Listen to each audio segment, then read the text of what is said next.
Sinbad जहाजी की 5वीं यात्रा। अलिफ लैला। सिंदबाद ने कहा कि मेरी विचित्र दशा थी। चाहे जितनी मुसीबत पड़े मैं कुछ दिनों के आनंद के बाद उसे भूल जाता था और नई यात्रा के लिए मेरे तलवे खुजाने लगते थे।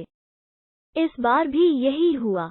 इस बार मैंने अपनी इच्छानुसार यात्रा करनी चाहिए, चूंकि कोई कप्तान मेरी निर्धारित यात्रा पर जाने को राजी नहीं हुआ, इसलिए मैंने खुद ही एक जहाज बनवाया। जहाज भरने के लिए सिर्फ मेरा माल काफी न था, इसीलिए मैंने अन्य व्यापारियों को भी उस पर चढ़ा लिया और हम अपनी यात्रा के लिए गहरे समुद्र में आ गए। कुछ दिनों में हमारा जहाज एक निर्जन टापू पर लगा। वहां रुख पक्षी का एक अंडा रखा था, जैसा कि एक पहले की यात्रा में मैंने देखा था। मैंने अन्य व्यापारियों को उसके बारे में बताया। वे उसे देखने उसके पास गए। उस अंडे में से बच्चा निकलने वाला था। जब जोर की ठक ठक की आवाज के साथ बच्चे की चोंच अंडा तोड़कर निकली तो व्यापारियों को सूझा कि रुख के बच्चे को भून कर खा जाएं। वे कुल्हाड़ियों से अंडा तोड़ने लगे। मेरे लाख मना करने पर भी वे न माने और बच्चा निकालकर उसे काट भून कर खा गए। कुछ ही देर में 4 बड़े बड़े बादल जैसे आते दिखाई दिए। मैंने पुकार कर कहा कि जल्दी से जहाज पर चलो, रुख पक्षी आ रहे हैं। हम जहाज पर पहुंचे ही थे कि बच्चे के माता पिता वहां आ गए और अंडे को टूटा और बच्चे को मरा देखकर क्रोध में भयंकर चीत्कार करने लगे। कुछ देर में वे उड़कर चले गए। हमने तेजी से जहाज एक ओर भगाया कि रुख पक्षियों के क्रोध से बचे, किंतु कोई लाभ नहीं हुआ। कुछ ही देर में रुख पक्षियों का एक पूरा झुंड हमारे सिर पर आ पहुंचा। उनके पंजों में विशालकाय चट्टानें दबी थीं। उन्होंने हम पर चट्टान गिराना शुरू किया। एक चट्टान जहाज से थोड़ी दूर पर गिरी और उससे पानी इतना उथल पुथल हुआ कि जहाज डगमगाने लगा। दूसरी चट्टान जहाज के ठीक ऊपर गिरी और जहाज के टुकड़े टुकड़े हो गए। सारे व्यापारी और व्यापार का माल जलमग्न हो गया। मुझे ही प्राण रक्षा का अवसर मिला और मैं एक तख्ते का सहारा लेकर किसी तरह एक टापू पर पहुंचा। तट पर कुछ देर तक सुस्ताने के बाद मैं उस द्वीप पर घूम फिर कर देखने लगा कि क्या किया जा सकता है। मैंने देखा कि वहां सुंदर फलों के कई बाग हैं। कई पेड़ों के फल कच्चे थे, किंतु बहुत से फल पके और मीठे थे। कई जगह मैंने मीठे पानी के स्रोत देखे। मैंने पेट भरकर पके फल खाए और एक स्रोत से पानी पिया। रात हो गई थी, इसीलिए मैं एक जगह पर सोने के इरादे से लेट गया, किंतु मुझे नींद न आई। निर्जन स्थान का भय भी था और अपने दुर्भाग्य पर दुख भी था। मैं रोता था और स्वयं को धिक्कारता था कि इतनी धन दौलत होने पर भी, जिससे आयु पर्यंत सुख और ऐश्वर्य के साथ रह सकता था, यह फिर यात्रा करने की मूर्खता क्यों की। कभी यह भी सोचने लगता था कि इस द्वीप से किस तरह निकलकर बाहर जाया जा सकता है। इतने में सवेरा हो गया। मैं भी अपनी उधेड़बुन को छोड़कर उठ खड़ा हुआ और फल वाले पेड़ों को घूम घूम कर देखने लगा। कुछ ही देर में मैंने देखा कि वहां किनारे एक बूढ़ा बैठा है। वो बहुत कमजोर लगता था और मालूम होता था कि उसकी कमर से नीचे का भाग पक्षाघातग्रस्त है।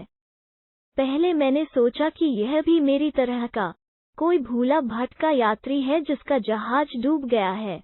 मैंने उसके समीप जाकर उसका अभिवादन किया। उसने कुछ उत्तर न दिया, केवल सिर हिलाया। मैंने उससे पूछा कि तुम क्या कर रहे हो। उसने मुझे संकेत में बताया कि चाहता है कि मैं उसे अपने कंधों पर बिठाकर नहर पार करा दूं। मैंने सोचा कि शायद उस पार यह मेरे कंधों पर चढ़कर पेड़ों से फल तोड़ना और खाना चाहता है।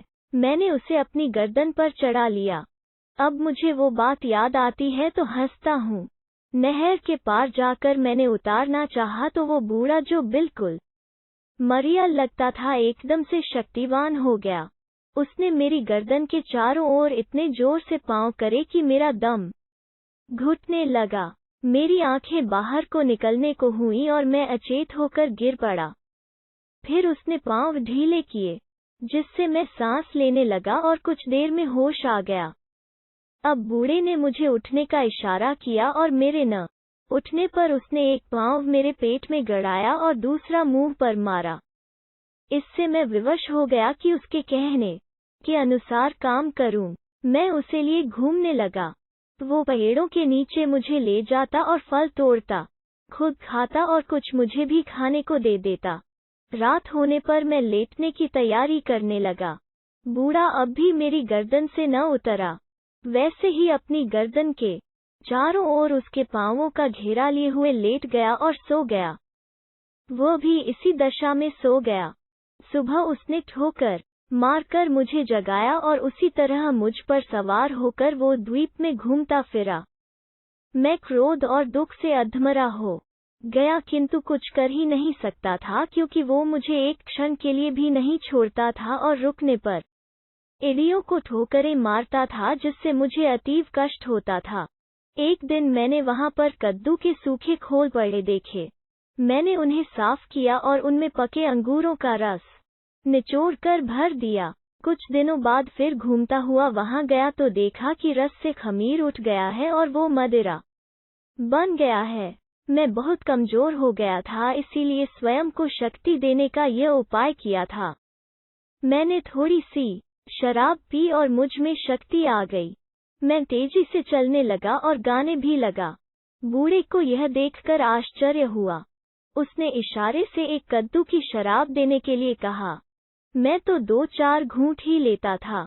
उसे थोड़ी मदिरा पीकर आनंद आया तो वो एकदम से पूरे कद्दू की शराब पी गया। इससे उसे तेज नशा चढ़ आया। वो गाने लगा और झूमने और डगमगाने लगा। जब मेरी गर्दन पर उसकी पकड़ ढीली हो गई तो मैंने उसे पृथ्वी पर पटक दिया। उसके गिरते ही मैंने एक पत्थर से उसका सिर कुचलकर उसे मार डाला।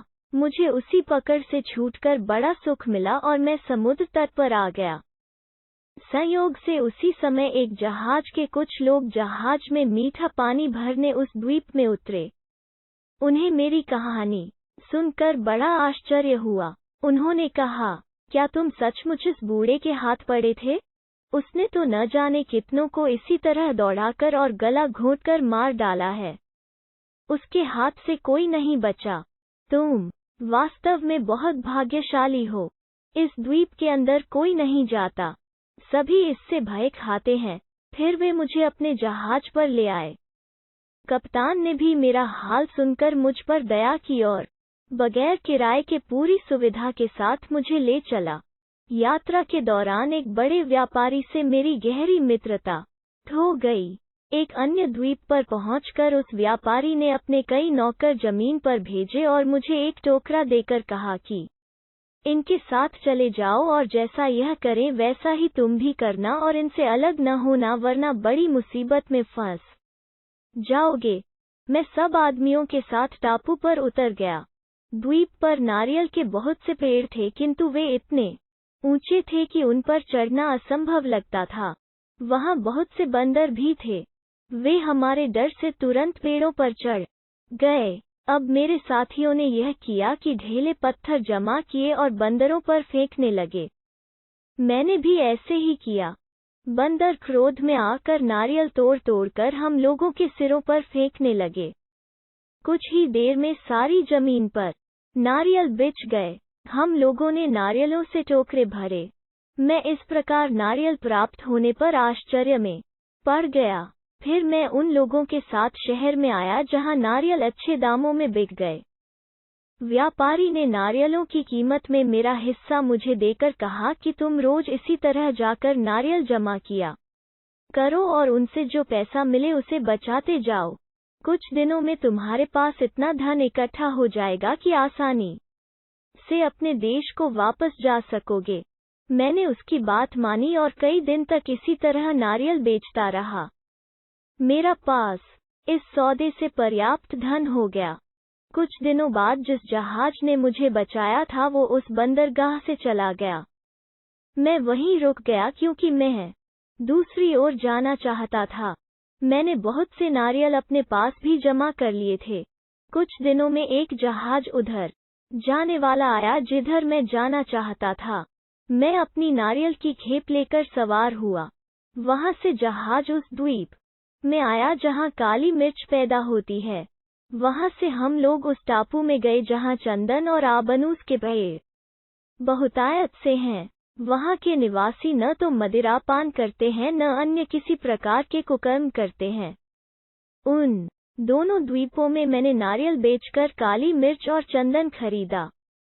इसके अतिरिक्त कई अन्य व्यापारियों की सलाह से मैं समुद्र से मोती निकलवाने की योजना में उनका भागीदार बन गया। हम लोगों ने बहुत से गोताखोरों को मजदूरी पर लगाया। भगवान की कुछ ऐसी कृपा हुई कि मेरे गोताखोरों ने अन्य गोताखोरों की अपेक्षा कहीं अधिक मोती निकाले और मेरे मोती अन्य मोतियों से बड़े और सुडौल भी थे। इसके बाद मैं एक जहाज पर बसरा बंदरगाह आ गया। वहां पर मैंने काली मिर्च, चंदन और मोतियों को बेचा तो मेरी आशा से कहीं अधिक लाभ हुआ। मैंने उसका 10वां भाग दान में दे दिया और अपने सुख सुविधा की वस्तुएं खरीदकर बगदाद में अपने घर पर आकर रहने लगा। 5वीं यात्रा का वृतांत सुनाकर सिंदबाद ने हिंदबाद को फिर 400 दीनारें दी और उसे तथा अन्य मित्रों को विदा करके अगले दिन फिर नया यात्रा वृतांत सुनने के लिए आमंत्रित किया। अगले दिन सब आए और खाना पीना होने के बाद यात्रा वृतांत आरंभ हो गया।